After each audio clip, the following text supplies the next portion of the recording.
मैं सरकारी अस्पताल के बिस्तर पर लावारिस पड़ी थी क्योंकि जिस बच्चे को मैंने जन्म दिया था वह नाजायज़ था। मैं खुद नहीं जानती थी ये बच्चा किसका था, पर मेरे घर वालों ने मुझे घर से निकाल दिया था। मैं बच्चे को लेकर एक अनाथ आश्रम में रहने लगी।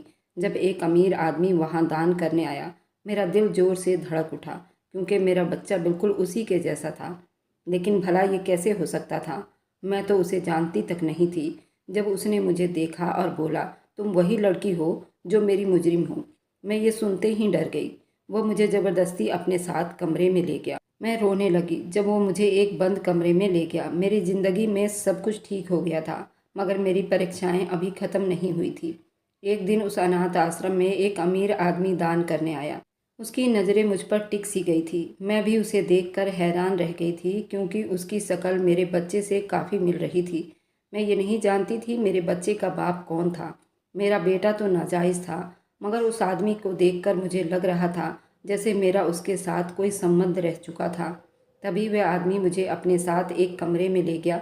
मैं उसकी मौजूदगी को अपने पास महसूस करके डर गई थी क्योंकि मेरी ज़िंदगी पहले ही मेरे साथ काफ़ी खेल खेल चुकी थी। मुझ में किसी और नए परीक्षाओं को पार करने की हिम्मत बाकी नहीं थी। मगर तभी वो कहने लगा कि ये था कहानी का शीर्षक। अब सुनिए मेरी पूरी कहानी मेरी जुबानी। मेरा नाम नंदिका है। मेरा संबंध हिंदुस्तान से है, जहाँ मैं अपनी बड़ी बहन और माँ पापा के साथ रहती थी। मैं एक बहुत गरीब घर में पैदा हुई थी, जहाँ 2 वक्त की रोटी कमाने के लिए घर के लोगों को मजदूरी करनी पड़ती थी।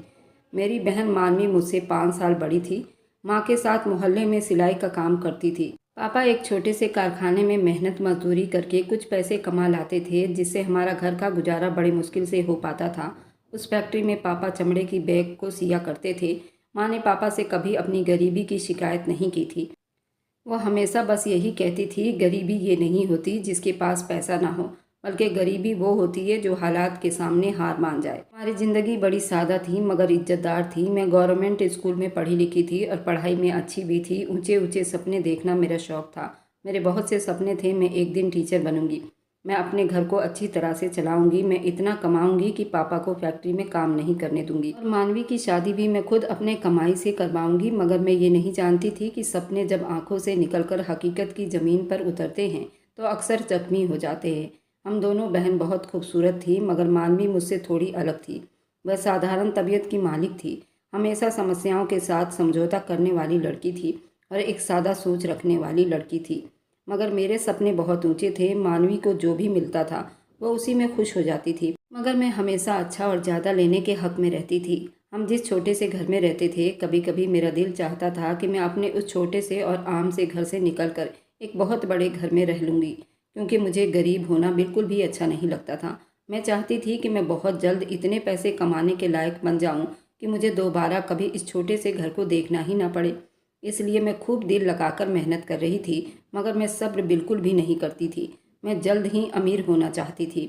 उस वक्त मानवी 10वीं कर रही थी जब माँ और पापा को ये फिक्र सताने लगी थी कि मानवी अब जवान हो गई थी और मानवी की शादी कर देना चाहते थे, क्योंकि हमारी बिरादरी में लड़की की कम उम्र में ही शादी कर दी जाती थी। इसलिए माँ ने एक दूर के रिश्तेदार को मानवी के लिए अच्छा रिश्ता ढूंढने के लिए कह दिया था। मैं तो इस छोटी उम्र में शादी के लिए बिल्कुल भी खुश नहीं थी कि माँ पापा मानवी की शादी कम उम्र में कर देते और इस छोटे घर से उसको विदा कर देते, क्योंकि मैं तो यही चाहती थी कि जब मैं बहुत सारे पैसे कमा लूँगी, हम अमीर हो जाएंगे, तो मैं अपनी बड़ी बहन की खुद धूमधाम से शादी करूँगी।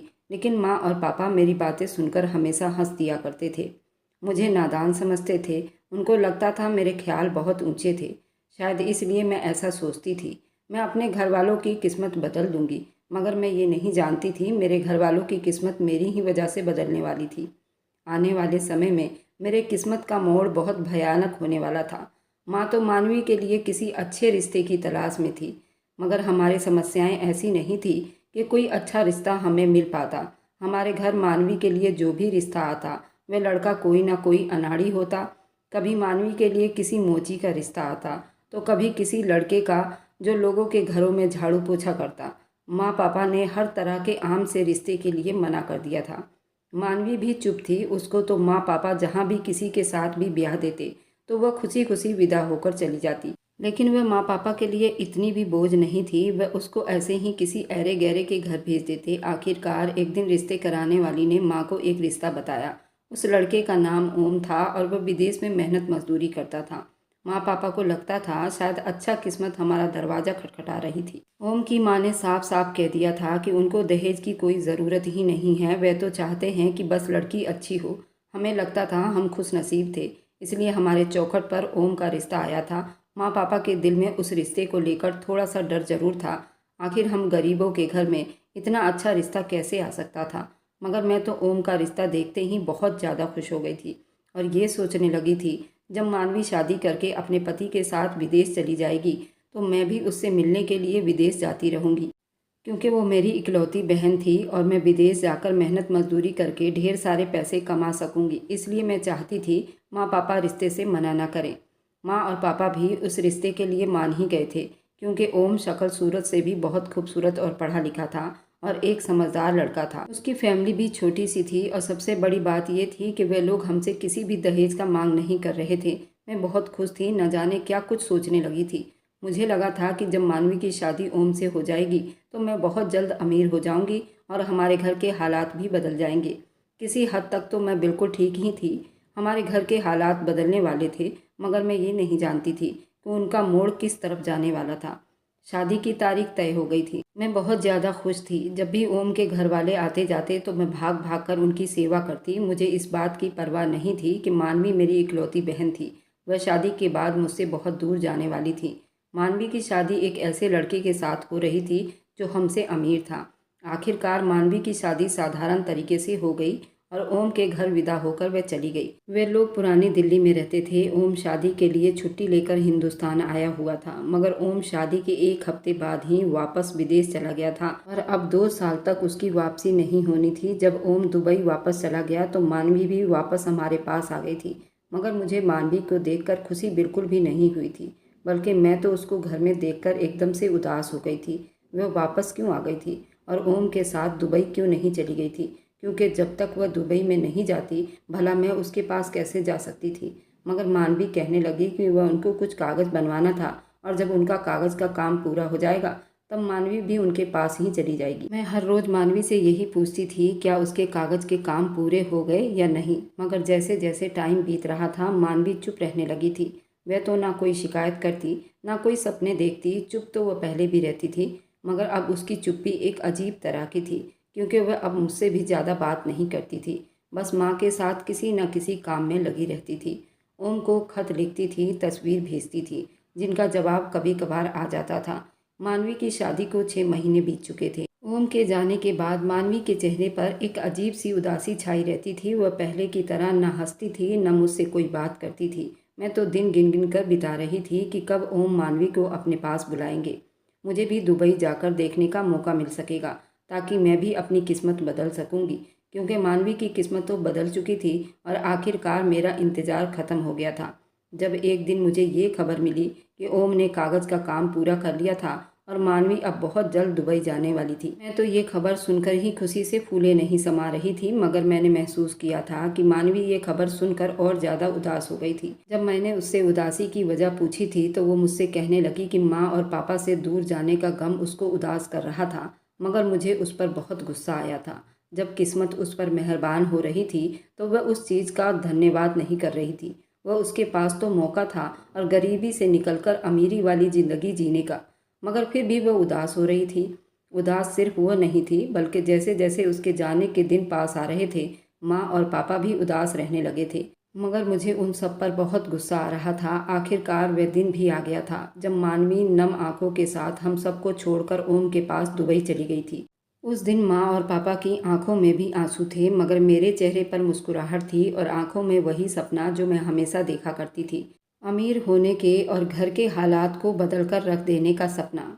मैंने जाते हुए मानवी को यही कहा था, मुझे भी अपने पास बुला लेना, क्योंकि मुझे भी दुबई आकर अमीरों वाली ज़िंदगी बितानी थी। मगर मानवी मुझसे कहने लगी वह तो मुझसे और माँ पापा से दूर बिल्कुल नहीं जाना चाहती। मगर मैं ऐसी इच्छा क्यों कर रही थी? मुझे तो खुश होना चाहिए था कि माँ पापा के पास थी, मगर मुझे उस वक्त इस बात की कोई परवाह ही नहीं थी। मैं तो सिर्फ और सिर्फ विदेश जाकर पैसे कमाना चाहती थी। ताकि अमीर हो सकूं, गरीबों वाली ज़िंदगी से निकलकर एक बड़े से घर में अपनी ज़िंदगी बिता सकूं, जैसे कि मैं हमेशा फिल्मों या सीरियलों में देखते आई थी।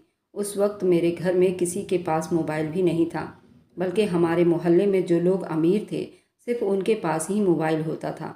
उनमें से एक घर अनीशा का था, जो मेरी स्कूल की दोस्त थी। वह अमीर थी, इसलिए उसके पास अपना मोबाइल फ़ोन था। मैं हर दिन अनीसा के घर जाती थी और उसके फ़ोन से मानवी से बात किया करती थी और उसे हमेशा एक ही बात करती थी, वह मुझे अपने पास बुला ले। मैंने मानवी से कभी ये नहीं पूछा था कि दुबई की ज़िंदगी कैसी थी, क्या वह बाहर जाकर खुश भी है या नहीं, उसको हमारी याद आती भी थी या नहीं। बल्कि मैं तो उसको हमेशा ये बात कहती थी कि वह जितनी जल्दी हो सके मुझे भी अपने पास बुला ले, क्योंकि मैं गरीबी वाली ज़िंदगी बिताकर तंग आ चुकी थी और उसके पास जाना चाहती थी। मेरी बातें सुनकर मानवी के साथ साथ अनीसा भी बहुत हैरान हुई थी और मुझे समझाती थी विदेश की ज़िंदगी इतनी आसान नहीं थी जितना कि मैं सोचती थी, क्योंकि उसके अपने पापा भी दुबई में ही नौकरी कर रहे थे। मगर मुझे ऐसा लगता था जैसे बाहर की ज़िंदगी इस ज़िंदगी से तो बहुत ही अच्छी थी, जो कि मैं उस छोटे से घर में बिता रही थी। मैं हर दिन मानवी से एक ही बात कहती थी कि बस किसी तरह वो मुझे अपने पास बुला ले। मैं उसके पास जाकर हर तरह का काम करने के लिए तैयार थी, जिससे मैं ढेर सारे पैसे कमा सकती थी। मगर मैं ये नहीं जानती थी कि मानवी के साथ होने वाली मेरी बात अनीसा के अलावा उसका भाई भी सुन रहा था और एक शैतानी प्लान बना रहा था, जिससे न सिर्फ मेरी बल्कि मेरे घर वालों की भी इज्जत खराब होने वाली थी। मैं इस बात से बिल्कुल अनजान थी कि अनीसा का भाई मल्हार मेरे बारे में क्या सोचता रहता है। मैं तो बस हर दिन अनीसा के सामने बैठकर मानवी से अपने दिल की बातें किया करती थी और मल्हार मेरी बातें सुनकर मेरे ही खिलाफ एक जाल बुनने लगा था। जब मानवी को दुबई गए 5 महीने बीत गए तो मानवी ने खुशखबरी सुनाई कि वह माँ बनने वाली है और मैं मौसी। ये खबर सुनकर मैं खुश हुई थी, मगर मेरी सबसे बड़ी खुशी सिर्फ उसी में थी कि मैं विदेश जाऊं और ऐशो आराम वाली ज़िंदगी बिताऊं, जिसके सपने मेरी आंखों में बचपन से ही थे। अनीसा की तरह ज़िंदगी देखकर मैं दिन ब दिन उस चीज़ के तरफ खिंचती जा रही थी। मुझे विदेश जाना है और पैसे कमाना है। मानवी के माँ बनने के बारे में मल्हार को भी मालूम हो गया था और तब उसके हाथ मेरी कमजोरी लग गई थी। अब वो मुझे आसानी से अपने मतलब के लिए इस्तेमाल कर सकता था। मानवी के माँ बनने की खुशखबरी तो जैसे पूरे घर में खुशी की लहर दौड़ गई थी। माँ तो भगवान की पूजा रात दिन करने लगी थी, अपने नाती के सही सलामत दुनिया में आने के लिए प्रार्थना कर रही थी। आंखों में भी नमी थी, मैं खुशी से फूले नहीं समा रही थी। मगर मेरी खुशी की वजह मानवी का माँ बनना नहीं था, मेरी खुशी तो कुछ और थी। मुझे लगता था अब मेरा मानवी के पास जाना आसान हो जाएगा। मैं इतनी बेखबर थी, मेरे कान सिर्फ मेरे ही मर्जी की बातें सुनना चाहती थी और मानवी की या किसी और की बात की मुझे कोई परवाह नहीं थी। मानवी की थकान, उसके दुख, उसके परेशानी, कमी या उसकी तन्हाई मुझे दिखाई नहीं देती थी। मैं तो बस अपने ख्यालों में खुद को दुबई के बड़े शॉपिंग मॉल के कैश काउंटर के पीछे देखती थी या किसी हॉल में ड्रिंक पेश करते हुए देखती या खूबसूरत कपड़ों में फैशन शो में जैसे फिल्मों और सीरियलों में देखती थी। जब मैं मानवी से बात करने अनीसा के घर गई तो मल्हार ने मुझसे खुद बात की थी और कहने लगा था कि नंदिका, क्या तुम सच में अपनी बहन के पास दुबई जाना चाहती हो? मल्हार की बात सुनकर तो जैसे मैं चौंक गई थी। पहली बार आमने सामने वो मुझसे बात कर रहा था, मगर मैंने जल्दी हाँ में सर हिला दिया था। वो मुझसे कहने लगा मुझे दुबई जाने के लिए उसके एक दोस्त से मिलना होगा, क्योंकि उसका दोस्त वहाँ के कंपनी में काम करता है और वहाँ खूबसूरत और जवान लड़कियों को रिसेप्शन पर मैनेजमेंट की नौकरी देता है। मगर उसने एक शर्त भी रख दी थी, मुझे उसके दोस्त को जाकर खुद इंटरव्यू देना था। मैं कुछ भी सोचे समझे बगैर बेताबी से बस यही पूछा था कि मुझे कहाँ और कब जाना है। मल्हार मुझसे कहने लगा था वो मुझे खुद लेकर जाएगा, अनीसा भी हमारे साथ ही होगी, इसलिए मुझे फिक्र करने की ज़रूरत नहीं थी। ये सुनकर मेरे दिल को कुछ तसल्ली हुआ था, अनीसा भी मेरे साथ रहेगी। उस वक्त मुझे यही लगा था कि शायद किस्मत का दरवाज़ा खुल रहा था। मैंने माँ से कहा था मैं अनीसा के साथ पुरानी दिल्ली मानवी के घर जा रही हूँ। सास ने खबर भिजवाया है। माँ भी अनीसा के नाम पर जल्दी तैयार हो गई थी। अगली शाम अनीसा मल्हार मुझे लेकर पुरानी दिल्ली चले गए थे। गाड़ी में बातें कर रहे थे, मगर मेरे दिल में एक अजीब सी बेकरारी थी, जैसे कोई अनजान डर मेरे दिल में समा रहा था। हम बहुत जल्द मल्हार के एक दोस्त के घर पहुँच गए। उसका घर नहीं जैसे बंगला हो। मैं तो उसका घर देखकर ही हैरान रह गई थी। हैरानी की बात यह थी कि उस घर में सिर्फ नौकरों के अलावा और कोई नहीं था। मल्हार ने कहा उसका दोस्त अभी विदेश से 4 घंटे बाद लौटेगा और आते ही तुम्हारा इंटरव्यू लेगा। तुम्हें मेरे साथ यहीं रुकना पड़ेगा। अनीसा ने कहा कि मैं जा रही हूँ, तुम इंटरव्यू देकर घर आ जाना, मल्हार तुम्हारे साथ ही रहेगा। मैंने बिना सोचे समझे अनीसा को कह दिया, ठीक है, मैं यहीं रुकती हूँ। अनीसा को मैंने उस बंगले से बाहर तक छोड़ा था। जब मैं दोबारा लौटी तो मल्हार वहीं बैठकर लैपटॉप में कुछ देख रहा था। जैसे ही मैं उसके कमरे के अंदर गई, दरवाज़ा अपने आप लॉक हो गया था। मेरी सांसें तेज हो गई थी क्योंकि मल्हार लैपटॉप में ब्लू फिल्म देख रहा था और उसके करीब जैसे ही गई, उसने मुझे एक झटके से बेड पर गिरा दिया और मेरे मुंह पर एक कपड़ा रख दिया, जिससे मैं बेहोश हो गई। उसके बाद न जाने मैं कितनी देर बेहोश रही। जब मुझे होश आया तो मल्हार मेरे सामने ही बैठा था और मेरी हालत बहुत ख़राब थी। मैं लुट चुकी थी, बर्बाद हो चुकी थी। इस बर्बादी में खुद मैं शामिल थी क्योंकि ना मैं लालच करती, मेरे साथ ये सब होता। मल्हार कहने लगा, घबराओ मत, तुम इंटरव्यू में पास हो गई हो, तुम्हारा विदेश जाने का सारा इंतजाम हो गया। मैं बस मल्हार को चुपचाप देखती जा रही थी। न जाने क्यों मुझे बहुत गुस्सा आ रहा था। मैंने गुस्से में आकर उसका पूरा शर्ट फाड़ दिया था। मल्हार ने कहा, अगर तुमने अपने गुस्से पर कंट्रोल नहीं किया तो न जाने क्या कुछ हो जाएगा। मैंने तुमसे बिना पूछे कोई काम नहीं किया है। तुम्हें विदेश जाना था तो मैंने तुम्हारा साथ दिया और विदेश जाने का सारा इंतजाम मैंने करवाया है। लेकिन अगर तुम अब भी पीछे हटोगी, मुझसे बुरा कोई नहीं होगा। जब मैंने चीखना चिल्लाना शुरू किया तो उसने लैपटॉप में वह वीडियो चलाई जिसे देखते ही मेरे पैरों तले से ज़मीन निकल गई थी। मैं बेहोशी के हालत में थी। मेरे साथ एक नहीं, मल्हार को लेकर कई लोग मुझे नोचने में लगे हुए थे। उसकी पूरी वीडियो रिकॉर्ड की गई थी जिसे देखकर मेरी आत्मा तक कांप कर रह गई थी। मैं तो बर्बाद हो गई थी। मल्हार ने कहा, अगर तुम मना करोगे तो ये वीडियो तुम्हारे माँ बाप को भेज दूंगा, क्योंकि उस वीडियो में सब कुछ रिकॉर्ड था। जब मैं अपनी मर्जी से उस कमरे में बैठी थी, मेरे माँ बाप तो ये वीडियो देखकर ही मर जाते।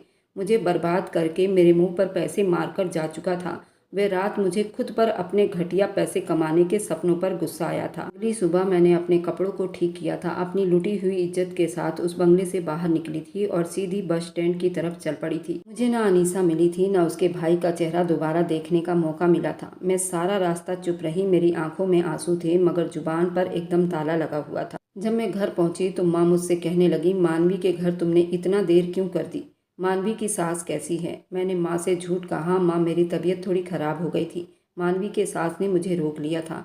मैंने खाली नज़रों से माँ की तरफ देखा था और सिर्फ सर हिलाकर अपने कमरे में चली गई थी। जब मैंने आईने में खुद को देखा तो वहाँ सब कुछ पहले जैसा ही तो था, वही चेहरा, वही आंखें, मगर मेरे अंदर सब कुछ मर चुका था। कुछ ऐसा जो कभी वापस नहीं आने वाला था। मैं बहुत देर तक अपने बेआबरू बदन को घूरती रही। इसी तरह 2 हफ्ते बीत गए। एक दिन शाम को जब मम्मी पापा घर नहीं थे तो मल्हार घर आया। मल्हार को मालूम था मेरे मम्मी पापा मानवी के सास से मिलने गए थे, क्योंकि सच में ही मानवी की सास की तबीयत खराब थी। उस दिन जब हम मानवी के सास से मिलने गए थे तब उनसे बहाना करके हम वहाँ से निकल आए थे।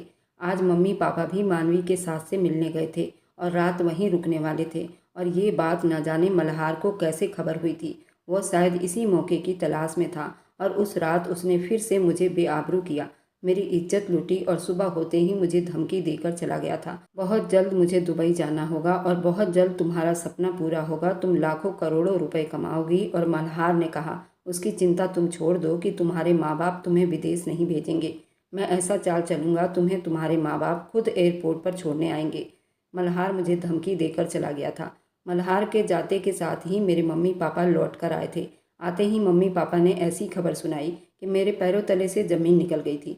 मम्मी ने बताया कि ओम ने लेटर भेजा है, नंदिका को कुछ दिनों के लिए मानवी के पास भेज दें ताकि मानवी का काम करने में आसानी हो जाए, और जब मानवी का बच्चा थोड़ा बड़ा हो जाएगा तब नंदिका को हम लोग भेज देंगे। मैं तो बहुत खुश हुई थी कि चलो अब मेरा पीछा मल्हार से छूट जाएगा और मैं मानवी के पास चली जाऊंगी। अंदर अंदर मैं बहुत खुश हुई थी कि जो कुछ मेरे साथ हुआ था शायद मैं उसको भी भूल जाऊंगी।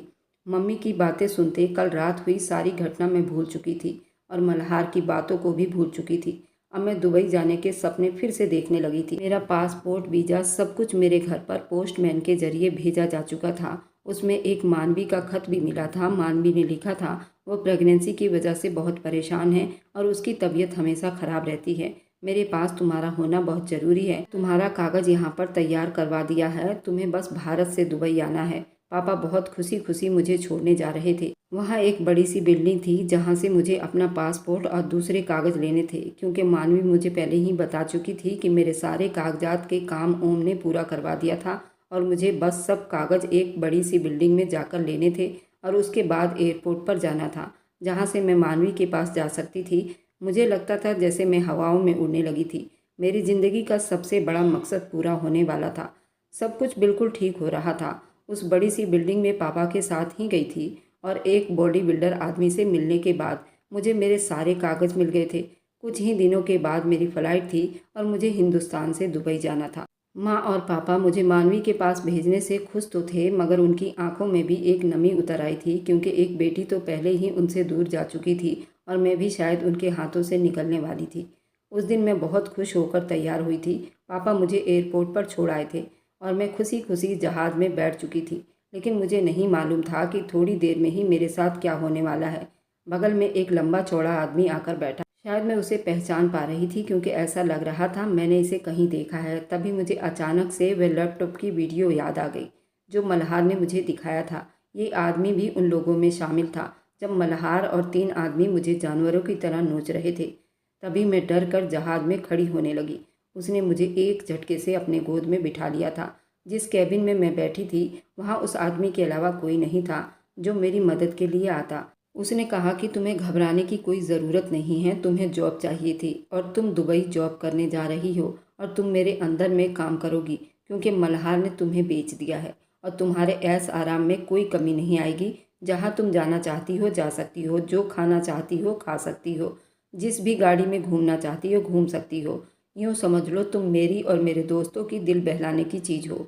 मेरा दुबई में खुद का बिजनेस है और मैं चाहूँ तो तुम्हारे जैसी 1000 लड़कियों को खरीद सकता हूँ, और मल्हार ने तुम्हें मेरे हाथों से बेचा है।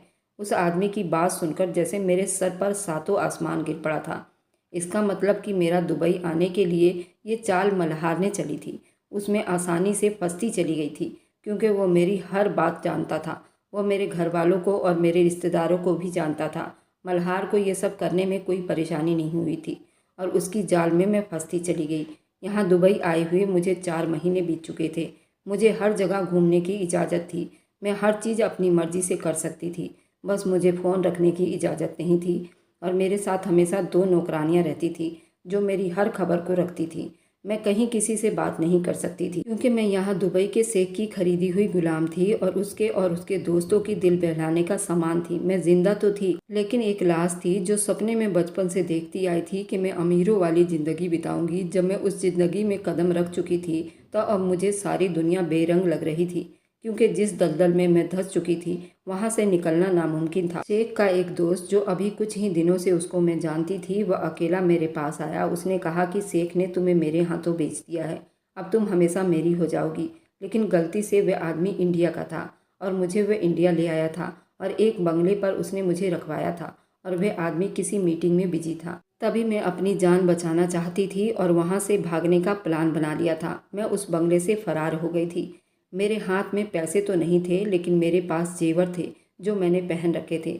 मैं रेलवे स्टेशन नहीं जाना चाहती थी, क्योंकि मेरे पकड़े जाने का डर था। मैंने सीधे वहां से कैब कर लिया था और दिल्ली आना चाहती थी। जिस बंगले से मैं फरार हुई थी वह बंगला मनाली के पहाड़ी इलाके में था। मुझे दिल्ली आना था और यहाँ पर आकर पुलिस कंप्लेन करनी थी। मैं जैसे ही दिल्ली पहुँची, मैं सबसे पहले थाने गई। वहाँ पर मैंने रिपोर्ट लिखवाई और अपने माँ बाप को उस थाने में बुलाया। मैं पिछले 8 महीनों से घर से गायब थी। मेरे माँ बाप भी थाने में रिपोर्ट लिखा चुके थे। मानवी भी दिल्ली आ गई थी। जब मानवी को मेरे बारे में पता चला कि मानवी ने मुझे वहाँ दुबई बुलाया है, तो मानवी के पैरों तले से ज़मीन निकल गई थी, क्योंकि मानवी ने तो कभी मुझे बुलाया ही नहीं। मानवी तो खुद दुबई में 1 साल के वीज़ा पर गई थी, तो वो वापस लौटने वाली थी। जो कुछ भी जाल बुना था वो मल्हार ने बुना था। मेरे मम्मी पापा भी बहुत परेशान हुए थे। उन्होंने मुझे ढूंढने में ज़मीन आसमान एक कर दी थी। उन्होंने दुबई में भी ओम को कहकर मेरी तलाशी करवाई थी। उसमें काफ़ी पैसे खर्च हो गए थे। लेकिन आज जब मैं अपने मम्मी पापा को मिली थी तो वो मुझसे बहुत नाराज़ थे। जिस आदमी ने मुझे दुबई के शेख से ख़रीदा था, उस आदमी को भी पुलिस ने अरेस्ट कर लिया था। 2-3 महीने के बाद मल्हार भी पकड़ा गया था। मल्हार की बहन की भी इज्जत खराब कर दी गई थी। तब मल्हार ने ज़मीन आसमान एक कर दी थी।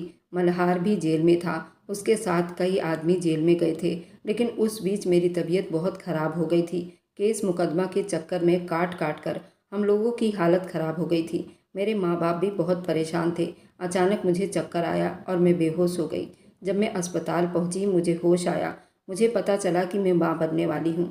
मेरे माँ बाप तो शर्म के मारे पानी पानी हुए जा रहे थे। ये बच्चा किसका था मुझे भी नहीं मालूम था, लेकिन माँ बाप थे। वे अपने दिल पर पत्थर रखकर मेरे बच्चे को इस दुनिया में आने दिया। मैंने एक बेटे को जन्म दिया था। अब मेरे पापा बहुत बूढ़े हो गए थे, उनसे काम नहीं होता था। मैंने पापा को कहा, पापा आप घर पर बैठो, मैं काम करूंगी। मैं पापा की फैक्ट्री में काम करने लगी और अपने बच्चे को और अपने माँ बाप को देखने लगी। मैं बिन ब्याही माँ बन गई थी। मुझसे शादी कौन करता, पर मैं शादी करना भी नहीं चाहती थी। मैं अपने बेटे को ऐसे ही बड़ा कर रही थी। मेरा बेटा अब 5 साल का हो गया था। मानवी ने भी एक बेटी को जन्म दिया था। मैं दिन रात मेहनत करती थी ताकि मैं अपने बेटे को एक अच्छा इंसान बना सकूं और पढ़ा सकूं। सुबह सुबह मैं ड्यूटी जाते हुए अपने बेटे को स्कूल छोड़कर ड्यूटी चली जाती। इसी तरह मेरी ज़िंदगी बीत रही थी। एक दिन मेरे बेटे को बहुत तेज़ बुखार था। मैं उसे लेकर अस्पताल गई थी। जैसे ही मैं अपने बेटे की दवाई लेकर अस्पताल से बाहर निकली, उस आदमी को देखकर जैसे मैं पत्थर की हो गई। वह आदमी अस्पताल के बाहर बीमार लोगों के लिए दवाइयाँ और कुछ कपड़े बांट रहा था और खाने बांट रहा था। तभी उस आदमी की नज़र मुझ पर और मेरे बच्चे पर पड़ी। अचानक वह आदमी मेरे पैरों में गिर पड़ा था और रोने लगा। उस आदमी की शक्ल हूबहू मेरे बेटे से मिल रही थी। वह मेरे बेटे को गोद में उठाकर चूमने लगा, मुझसे माफ़ी मांगने लगा, कहने लगा, मैं तुम्हारा मुजरिम हूँ, ये बेटा मेरा है। जब मैंने तुम्हें उस इंडिया आदमी के हाथ से बेच दिया था, उस रात मैंने सपने में ये बच्चा देखा था जो मुझसे नाराज़ था और मुझसे शिकायत कर रहा था। तुम बहुत बुरे बाबा हो, तुम मेरी माँ के साथ बहुत बुरा कर रहे हो, तुम्हें मेरे सिवा कोई औलाद नसीब नहीं होगी। उस रात मैं बड़बड़ा कर उठ बैठा। मेरी वैसे तो 3 बीबियाँ हैं, लेकिन औलाद किसी से भी नहीं है, क्योंकि अल्लाह मुझसे नाराज़ है और मैंने तुम्हारे साथ बहुत बुरा किया था। तुम चाहो तो मुझे जेल भिजवा सकती हो, चाहो तो मुझे दोबारा शादी करके मेरे साथ इंडिया में ही रह सकती हो। मेरे पास करोड़ों की दौलत है, मैं चाहूँ तो आधा हिंदुस्तान खरीद सकता हूँ। केस मुकदमा भी मेरा कुछ नहीं बिगाड़ सकती, क्योंकि मेरे पास करोड़ों की दौलत है। लेकिन मैं ऐसा नहीं करूँगा। मैं अपने गुनाहों का कुफारा करना चाहता हूँ और पूरे 6 सालों से मैं इसी तरह हॉस्पिटल में, अनाथ आश्रम में लोगों को दान करता हूँ, ताकि मेरे उस गुनाह से मुझे छुटकारा मिल सके। शायद अल्लाह ने मेरी सुन ली है और तुम मेरे सामने खड़ी हो। शायद मेरे गुनाह माफ़ हो गए हैं। तुम चाहो तो मुझे गोली मार दो, मुझे ज़रा भी दुख ना होगा। मैं उसकी बातें सुनकर बहुत हैरान हुई थी, क्योंकि वो जो कुछ कह रहा था सच कह रहा था। वह बहुत अमीर आदमी था। वह चाहे तो पूरा वकील जज को खरीद सकता है। मैं उससे चाहकर भी नहीं लड़ सकती थी। जब मैंने उसको अपने माँ बाप से मिलवाया, मेरे माँ बाप भी उसे देखकर जैसे लग रहा था कि गुस्से से कांप रहे थे, लेकिन वे कुछ नहीं कर सकते थे। एक तो बूढ़े थे, औलाद का दुख बहुत बड़ा दुख होता है। आज दुख उस पर पड़ा हुआ था। मम्मी पापा ने भी उस आदमी को माफ़ कर दिया। हमें पता था उस आदमी से कभी नहीं लड़ सकते थे। मैंने अपने बेटे को उसे तो नहीं दिया, लेकिन उसने हमारे बेटे की पढ़ाई लिखाई के लिए सारी जिम्मेदारी और साथ में मेरे सारे परिवार की देख रेख की जिम्मेदारी ली। हमने एक वकील से बात की थी, तो उसने कहा कि तुम उसके साथ शादी कर सकती हो और उसके दुबई के जायदाद में तुम और तुम्हारा बेटा हकदार हो सकता है।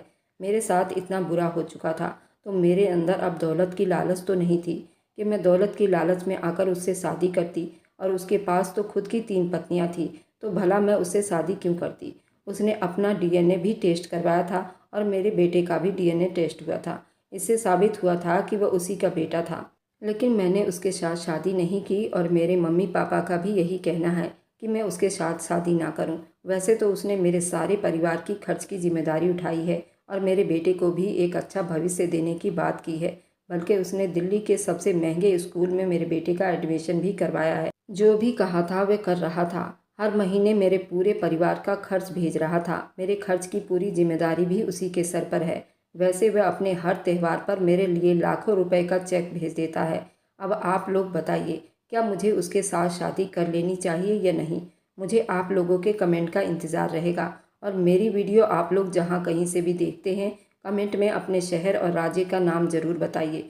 मुझे आप लोगों के कमेंट पढ़ने में बहुत आनंद आता है, और मैं उन सभी का बहुत बहुत धन्यवाद करना चाहती हूँ जो लोग मेरी वीडियो को देखते हैं, लाइक करते हैं और शेयर करते हैं। अगर आपको आज की कहानी पसंद आई है तो वीडियो को ज़रूर लाइक कीजिएगा और अपने दोस्तों के साथ शेयर भी कीजिएगा। और हाँ, अगर आपने अभी तक हमारे चैनल को सब्सक्राइब नहीं किया है तो ज़रूर सब्सक्राइब कर लें। मिलते हैं हम अपनी कल की एक और नई दिलचस्प कहानी के साथ। मुझ पर सदा अपना प्यार और स्नेह बनाए रखें। सभी को मेरा प्यार भरा नमस्कार दोस्तों। खुश रहें, स्वस्थ रहें, मस्त रहें।